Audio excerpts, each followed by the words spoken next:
Good afternoon, and thank you for this opportunity. It's an honor to be here with you today.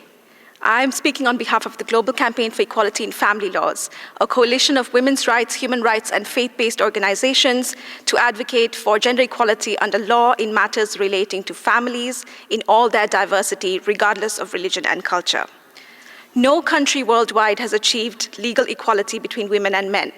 According to the World Bank, and we know that inequality often starts with the family. Women and girls globally are affected by discriminatory family laws and practices, which have multiple intersecting issues in all other areas of their lives. Inequality in family laws limits women and girls' right to education, employment, economic independence, and full participation in society. It increases their risk of gender-based violence and harmful traditional practices such as child and forced marriage. According to a recent report on the progress towards sustainable development goals, 1 in every 10 women globally lives in extreme poverty. Addressing discrimination in family laws offers one way to contribute to poverty elimination in many countries where the lack of economic rights and security of women is intrinsically linked to unequal family laws and practices. At the Global Campaign, we have noted from multiple contexts, especially in the Middle East, Africa, South and Southeast Asia, and Latin America and the Caribbean, that unequal family laws and practices impact the financial rights of women. These family laws can affect a majority of a country's population or a specific minority community based on customs, traditions, ethnicity, or religion. At the household and family level, these family laws and practices impact everything from entering into marriage and unions, rights during marriage and unions, at the time of dissolution and thereafter. According to the World Bank, Women, Business and the Law 2024 report of 190 economies, 76 countries restrict women's property rights. 19 countries have laws that allow husbands to legally prevent their wives from working. 43 countries do not grant widows the same rights, inheritance rights as widowers, and 41 countries prevent daughters from inheriting the same portion of assets as sons.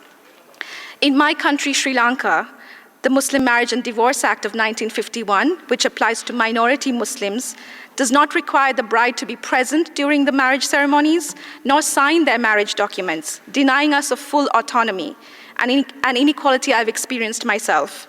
Child marriage continues to be legal under the MMDA, robbing girls of their right to childhood and denying educational and economic opportunities.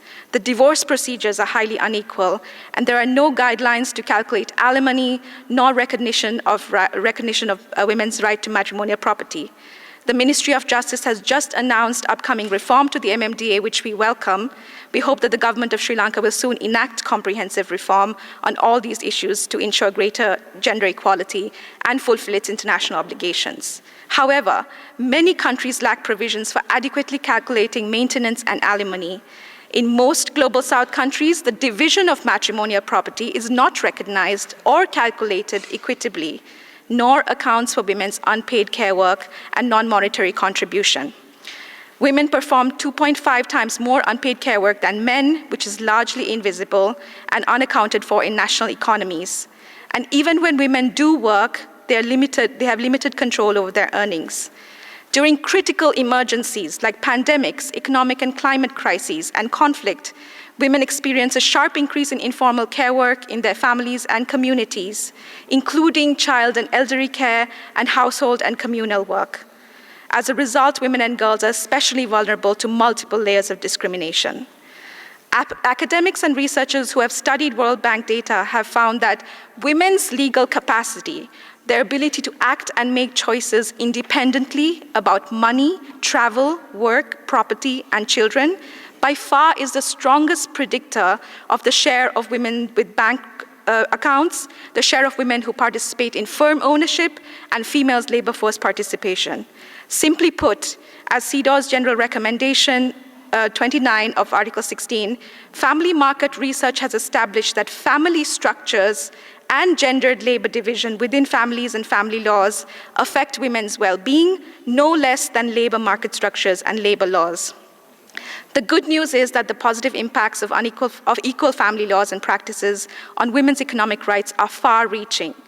Women's economic rights grant women more access to loans, insurance, social protection schemes like pensions, reduce old age poverty, and provide them and their families more resilience in crises. This has a domino effect that analyzes women's labor force participation, which shows an accelerated progress towards gender equality and can result in huge economic gains for a country. Despite numerous challenges and risk of reprisals, women's rights groups worldwide have been mobilizing and advocating for reforms to their family laws for generations, but progress on reforms has been painfully slow. I have four key recommendations for all member states to accelerate progress. The international community must prioritize and promote egalitarian family laws and practices. All states must ensure their family laws and practices are aligned with CEDAW's Article 16 and the core human rights treaties. Lifting of reservations and full implementation of Article 16 is a priority.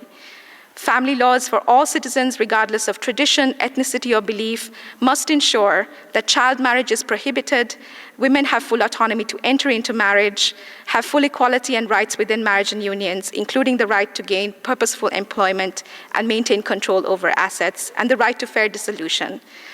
It's all towards the goal that transforming gender and power relations and the systemic structures, norms, and values that underpin them is critical to challenging inequality within families and will have a lasting and snowball effect towards achieving gender equality. So any and all actors who are invested in gender equality must recognize and support family law reform as a priority. Thank you.